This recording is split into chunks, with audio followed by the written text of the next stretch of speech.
قرآن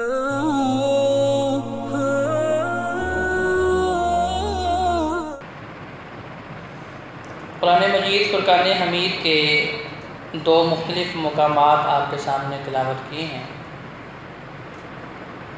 پہلا مقام سورہ قصص آیت نمبر 73، اللہ تبارک و تعالیٰ ارشاد فرما رہے ہیں وَمِن رَحْمَتِهِ جَعَلَ لَكُمُ اللَّيْلَ وَالنَّهَارَ لِتَسْكُنُوا فِيهِ، کہ اللہ رب العزت نے اپنی رحمت کے ساتھ تمہارے لیے دن اور رات کو پیدا کیا ہے تاکہ تم اس دن اور رات کے اندر سکون حاصل کر سکو، وَلِتَبْتَغُوا مِنْ فَضْلِهِ، اور اللہ رب العزت کے فضل و کرم کو تلاش کر سکو، وَلَعَلَّكُمْ تَشْكُرُونَ، اور یہ دونوں چیزیں سکون اور اللہ رب العزت کا فضل حاصل کرنے کے بعد شاید تمہارے اندر شکر کا جذبہ پیدا ہو جائے۔ رات اللہ رب العزت نے ہمارے لیے سکون کے لیے بنائی ہے، اور دن کام کاج کے لیے اللہ رب العزت کے فضل و کرم کو تلاش کرنے کے لیے بنایا ہے، اور یقیناً یہ دن اور رات اللہ رب العزت کی بہت بڑی نعمت ہے، اللہ رب العزت کا بہت بڑا احسان ہے۔ دوسرا مقام سورہ نحل آیت نمبر 78، اللہ تعالیٰ ارشاد فرما رہے ہیں وَاللَّهُ أَخْرَجَكُم مِّن بُطُونِ أُمَّهَاتِكُمْ، کہ میرا اللہ وہ ہے جس نے تمہیں ماؤں کے پیٹوں سے پیدا کیا ہے، لَا تَعْلَمُونَ شَيْئًا، اور جب تم اس دنیا میں آئے تھے آنکھ کھولی تھی، شعور حاصل کیا تھا، تو تمہارے پاس کسی بھی چیز کا علم نہیں تھا۔ وَجَعَلَ لَكُمُ السَّمْعَ وَالْأَبْصَارَ وَالْأَفْئِدَةَ، اور کچھ زیادہ نعمتوں کا ذکر اللہ نے نہیں کیا، صرف چند ایک نعمتوں کا ذکر فرمایا کہ اللہ نے آپ کو سننے کی، دیکھنے کی اور دل جیسی نعمت عطا فرمائی، لعلکم تشکرون، شاید کہ تم ان نعمتوں پہ غور و فکر کر کے تو اللہ کے شاکر بندے بن جاؤ۔ جیسا کہ گزشتہ جمعے میں بتایا تھا کہ دل کتنی بڑی نعمت ہے کہ اگر یہ دل کے معاملے میں کوئی عارضہ لاحق ہو جاتا ہے، انسان بیمار ہو جاتا ہے اور ڈاکٹروں سے طبیبوں سے رجوع کرنا پڑتا ہے تو لاکھوں روپے خرچ کرنے پڑتے ہیں، لیکن پھر بھی وہ نظام جو اللہ تبارک و تعالیٰ نے میرے اور آپ کے دل کا رکھا ہے، اس طرح کا نظام ڈاکٹر اور طبیب بھی چلا سکتے نہیں، اور ہزاروں سال اس دنیا کو چلتے ہوئے ہو چکے ہیں، لاکھوں انسان اس دنیا میں آئے ہیں، اور ہر انسان کے جسم کے اندر اللہ تبارک و تعالیٰ نے سرداری دل کو دی ہے، کیونکہ اللہ رب العزت کا نظام ہے کہ اللہ تعالیٰ ہر جنس میں کسی نہ کسی کو سرداری دیتے ہیں۔ پانی پیدا کیے تو زمزم کو سرداری دے دی، شہر پیدا کیے تو مکہ شہر کو سرداری دے دی، کتابیں نازل فرمائی تو قرآن کو سرداری دے دی، مہینے پیدا کیے تو رمضان کو جو ہے وہ سرداری دے دی، راتیں پیدا کی تو شب قدر کو جو ہے وہ فضیلت عطا کر دی، سرداری دے دی، عشرے رکھے تو عشرہ ذوالحج کو جو ہے فضیلت اور مقام دے کے سرداری دی۔ تو یہ اللہ کا نظام ہے کہ اللہ تبارک و تعالیٰ ہر جنس میں کسی نہ کسی چیز کو سرداری دیتے ہیں، اسی طرح میرے اور آپ کے جسم کے اندر سرداری اللہ تعالیٰ نے دل کو دی ہے، اور نبی کریم صلی اللہ علیہ وآلہ وسلم اس کے بارے میں فرماتے ہیں کہ میرے صحابہ، اللہ نے جسم کے اندر ایک چیز ایسی رکھی ہے، ایک حصہ ایسا رکھا ہے، جب وہ صحیح ہو تو سارا جسم ٹھیک ہوتا ہے، جب وہ خراب ہو تو سارا جسم خراب ہوتا ہے۔ صحابہ نے کہا رسول اللہ وہ کون سی چیز ہے؟ فرمایا وہ تمہارا دل ہے، کیونکہ تقویٰ دلوں میں ہوتا ہے۔ جو تقویٰ انسان میرے اور آپ کے دلوں میں اللہ تعالیٰ پیدا کرنا چاہتے ہیں، جس تقوی کو کامیابی کی ضمانت دی ہے، جس تقوی کے ذریعے فرمایا ہے کہ تم تقویٰ اختیار کرو تو میں تمہیں وہاں سے رزق دوں گا جو تمہارے وہم و گمان میں نہیں ہوگا، تم تقویٰ اختیار کرو تمہاری مشکلات کو بن مانگے ہی حل کر دوں گا، تم تقویٰ اختیار کرو تو جنت کی نعمتیں تمہارے لیے منتظر ہوں گی۔ تو یہ ساری کی ساری انعامات متقین کے لیے، تقویٰ والوں کے لیے، اور وہ تقویٰ کہاں ہوتا ہے؟ دل کے اندر۔ التقویٰ ہا ہونا یشیر الی صدرہ، نبی کریم صلی اللہ علیہ وآلہ وسلم نے 3 مرتبہ اشارہ کر کے بتایا کہ تقویٰ دل کے اندر ہوتا ہے، اور تقویٰ کیا ہے؟ اللہ کا خوف۔ تو صرف اللہ کو دکھائی دیتا ہے، جو لوگوں کے سامنے دکھایا جاتا ہے الا معاذ اللہ، کہ شاید کہ ظاہری طور پہ بھی لوگوں کے سامنے بھی وہ متقی انسان ہو، لیکن لوگوں کے سامنے جو دکھایا جاتا ہے وہ نمود و نمائش ہوتی ہے، وہ دکھلاوا ہوتا ہے۔ اصل تقویٰ کیا ہے؟ کہ تنہائی میں انسان اللہ کا خوف اپنے اوپر طاری کرے، لوگوں کی نگاہوں سے اوجھل ہو کے بھی اس کے اوپر اللہ کا خوف طاری رہے، اپنے گھر کے اندر کے معاملات میں بھی اس کے اوپر اللہ کا خوف طاری رہے، یہ تقویٰ ہے۔ تو باہر کیا ہے؟ اللہ تبارک و تعالیٰ فرمانے 3 نعمتوں کا ذکر فرمایا کہ قوت سماعت، سننے کی قوت، قوت بصارت، دیکھنے کی قوت، اور یہ دل تمہیں اس لیے عطا کی ہے لعلکم تشکرون، شاید کہ تم اللہ کے شاکر بندے بن جاؤ۔ بنی اسرائیل کا واقعہ ہے کہ ایک شخص نے اللہ سے دعا کی کہ اللہ میں تیری بندگی کرنا چاہتا ہوں، کیونکہ مجھے تو نے پیدا ہی اپنی بندگی کے لیے کیا ہے، تو میں عبادت کرنا چاہتا ہوں، لیکن یہاں دنیا کے اندر رہ کے، لوگوں کے اندر رہ کے میرے اوپر اور بھی بہت سے حقوق و فرائض ہیں، تو جس عبادت کے لیول کو میں حاصل کرنا چاہتا ہوں وہ مجھ سے ہو نہیں پاتی، تو لہٰذا مجھے کوئی ایسا مقام عطا کیا جائے جہاں پہ مجھے دنیا والے پریشان نہ کریں۔ تو اللہ تبارک و تعالیٰ نے اس کے لیے ایک جزیرے پہ رہنے کا بندوبست کر دیا۔ اب وہ جزیرے پہ چلا جاتا ہے، کہا اللہ میرے کھانے پینے کا بندوبست بھی کر دے، اگر فکر معاش میں رہوں گا، روزی تلاش کرنے میں رہوں گا تو بہت سا وقت وہاں صرف ہو جائے گا، میں چاہتا ہوں کہ بس ہر وقت میری زبان پہ اللہ تیرا ذکر رہے، ہر لمحہ تیری بندگی تیری عبادت میں گزرے۔ اللہ تبارک و تعالیٰ نے کھانے کے لیے کھجور کا درخت اور پینے کے لیے میٹھا پانی اس کا چشمہ جاری کر دیا۔ اب 550 سال، کیونکہ پڑھا ہے آپ نے قرآن مجید کے اندر بھی اور قصص قرآن کے اندر بھی کہ سابقہ انبیاء کی امتوں کی بڑی لمبی لمبی عمریں ہوا کرتی تھی۔ جیسے نوح علیہ السلام کے بارے میں آتا ہے کہ 950 سال تو صرف تبلیغ کی عمر ہے ان کی، ٹھیک ہے، 950 سال تو لوگوں کو دعوت ہی دیتے رہے، تو بڑی لمبی لمبی عمریں لوگ پاتے رہے۔ اب یہ شخص بھی 550 سال اللہ کی عبادت کرتا رہا، اللہ کا ذکر کرتا رہا، تسبیحات پڑھتا رہا، جو عبادات اس وقت اس شریعت میں موجود تھیں وہ ساری کرتا رہا۔ وقت مقرر آیا، وقت اجل آیا، اس دنیا سے رخصت ہوا، اللہ کے سامنے پیش کیا گیا۔ اب اللہ کے سامنے حساب کتاب جب اس کا پیش کیا گیا، اللہ تبارک تعالیٰ نے دیکھا، تو دیکھنے کے بعد فرمایا فرشتوں جاؤ میری رحمت کے ذریعے اس کو جنت میں داخل کر دو، میری رحمت کے ذریعے اس کو جنت میں داخل کر دو۔ حضرت جی بکار اگر بندگی انسان کے اندر تکبر و غرور پیدا کر دے تو اس کے لیے وبال جان ہے، ذریعہ نجات نہیں ہے۔ جو بندگی انسان کے اندر عاجزی پیدا کر دے، اس کے اندر تواضع پیدا کرے، اس کے اندر جو ہے اندر کا جو شیطان اس کو ختم کر دے، تو ذات ذکر وہ بندگی صحیح معنی میں اللہ کی بارگاہ میں قبول و منظور ہے۔ اب یہ بندہ اللہ کی عدالت میں کھڑا ہو جاتا ہے، کہا اللہ 550 سال میں نے تیری بندگی کی، دن رات اس کوشش میں رہا کہ تو راضی ہو جائے، کوئی لمحہ ضائع نہیں کیا، کوئی گھڑی ضائع نہیں کی، میں نے سارے رشتے ناطے چھوڑ دیے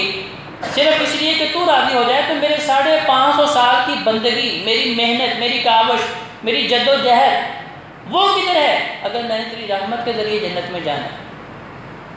تو اللہ تبارک تعالیٰ نے فرمایا اچھا، گویا کہ یہ بندہ چاہتا ہے کہ اس کا حساب کیا جائے۔ اب یہ اللہ نے حساب نہیں کیا، جو کہ اللہ نے صرف دیکھا ہے، پوچھا کچھ نہیں۔ نبی کریم صلی اللہ علیہ وآلہ وسلم نے جب یہ واقعہ بیان فرمایا تو صدیقہ کائنات حضرت عائشہ رضی اللہ تعالیٰ سے فرمانے لگے عائشہ میں بھی اللہ کی رحمت کے ذریعے جنت میں جاؤں گا۔ دونوں جہانوں کے سردار آج ہم اس امید پہ گناہ کرتے جا رہے ہیں کہ نبی کریم صلی اللہ علیہ وآلہ وسلم گناہ گاروں کی شفاعت کریں گے، آپ کے ہاتھوں سے جامع کوثر پئیں گے تو اللہ کی رحمت سے جنت کا رستہ آسان ہو جائے گا۔ تو نبی کریم صلی اللہ علیہ وآلہ وسلم امام الانبیاء علیہ السلام بھی فرما رہے ہیں عائشہ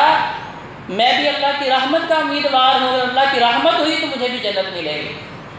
اس لیے نبی کریم صلی اللہ علیہ وآلہ وسلم کیا دعا فرمایا کرتے تھے؟ اللہم حاسبنا حسابا یسیرا، کہ اللہ ہم سے آسان حساب لیتا۔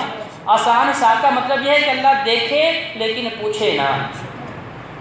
کیونکہ ہر انسان کا ریکارڈ جو تیار ہو رہا ہے کرام کاتبین لکھ رہے ہیں، انسان جو بھی بول رہا ہے جو بھی کر رہا ہے فرشتے لکھ رہے ہیں۔ اور جب انسان اللہ کے دربار میں پیش کیا جائے گا اور وہ کتاب بھی پیش کی جائے گی تو اس کتاب کو دیکھ کے انسان دنگ رہ جائے گا کہ یہ کیسی عجیب و غریب کتاب ہے۔ لا یغادر صغیرۃ ولا کبیرۃ الا احصاها، اس نے تو میرا کوئی چھوٹا بڑا عمل نہیں چھوڑا، میری کوئی بات نہیں چھوڑی، میں نے دن کے اجالوں میں جو کام کیے، رات کی تاریکی میں جو کام کیے، تنہائی میں جو میں نے باتیں کی، جو میرے خیالات اور جو میرے اعمال تھے، ہر چیز تحریر کر دی گئی ہے۔ یہ کیسی عجیب و غریب کتاب ہے۔ اب سارے گناہ ذات جی بکار، وہ سارے گناہ جو ہم نے لوگوں سے چھپ کے کیے ہیں، رات کی تنہائی کا سہارا لے کے کیے ہیں، خلوت اور تنہائی کا سہارا لے کے گناہ کیے ہیں، اب وہ سارے اللہ کے دربار میں پیش کیے گئے ہیں۔ اللہ تبارک و تعالیٰ دیکھ رہے ہیں، لیکن کسی بھی گناہ کے بارے میں پوچھا نہیں، کہا میری رحمت سے جنت میں داخل ہو جاؤ۔ یہ ہے اللہ تبارک و تعالیٰ کا حساب یسیر، آسان حساب۔ تو آقا علیہ السلام خود دعا فرما رہے ہیں، امت کو بھی یہ تلقین کر رہے ہیں کہ اپنی ہر دعا کا حصہ بنا لیں، اللہم حاسبنا حسابا یسیرا، اللہ ہم سے آسان حساب لینا، ہم سے مشکل جو ہے سوالات نہ پوچھنا۔ کیونکہ نبی کریم صلی اللہ علیہ وآلہ وسلم فرما رہے ہیں جس بندے سے اللہ نے ایک عمل کے بارے میں بھی پوچھ لیا نا کہ بندے بتا تو نے کیوں کیا ہے، تو ذات جی بکار پھر اللہ کی عدالت میں اس کیوں کا جواب میرے اور آپ کے پاس نہیں ہوگا، کیونکہ وہ بادشاہوں کا بادشاہ ہے، اور اس دن وہ اتنے جلال اتنے غصے میں ہیں کہ انبیاء کرام اس کا غصہ دیکھ کے تھر تھر کانپ رہے ہیں اور اللہ کے حضور التجا کر رہے ہیں، رب نفسی رب نفسی، اللہ بس ہمیں بچا رہے، اللہ ہمارے اوپر رحم کر رہے۔ تو ذات جی بکار یہ دعا ضرور کیا کہ اللہم حاسبنا حسابا یسیرا۔ تو باہر کیا اللہ نے کہا اچھا فرشتوں اس کا ذرا اب حساب کرنے کا وقت ہے، یہ چاہتا ہے کہ حساب کیا جائے، 550 سال کی بندگی اس نے کی ہے، پہلے اس سے یہ پوچھے کہ یہ زندگی اس کو کس نے دی ہے، اس کا حساب نہیں مانگا۔ جزیرے پہ رہنے کا بندوبست کس نے کیا ہے، اس کا حساب نہیں مانگا۔ وہاں کھانے کے لیے کھجور کا درخت کس نے پیدا کیا ہے، اس کا حساب نہیں مانگا۔ ارد گرد سمندر کا کڑوا پانی ہے، وہاں اللہ نے میٹھے پانی کا چشمہ جاری کر دیا ہے، اس کا حساب نہیں مانگا۔ کافر تو صرف اور صرف میری ایک نعمت کا اور اس کی 500 سال کی ریاضت اور محنت کا ذرا موازنہ کر کے دیکھو، ابھی پتہ چل جاتا ہے کہ اس ایک نعمت کا شکر بھی اس نے ادا کیا ہے کہ نہیں کیا۔ صرف ایک آنکھ، دونوں آنکھیں بھی نہیں۔ آج ہماری زبانوں پہ جاتا جی بتا یہ شکوہ اللہ نے مجھے کیا دیا ہے، میرے پاس کیا ہے۔ اسے دیکھیں اتنی بڑی کوٹھی، اتنا بڑا بنگلہ، اتنی بڑی فیکٹری، نوکر چاکر، روپے پیسے، اولاد کی فراوانی، اعزاء و قاربین اس کے ارد گرد، لیکن ذات جی بکار ہمیں یہ نہیں پتہ کہ اللہ نے ہمارے جسم کے اندر ایسی لاکھوں نایاب نعمتیں پیدا کر دی ہیں جن کا متبادل ہی نہیں ہے، اور اگر ساری زندگی بھی اللہ کی بندگی کرتے رہے، اس کا شکر ادا کرتے رہے تو پھر بھی شکر کا حق ادا ہو سکتا۔ اللہ نے فرمایا فرشتوں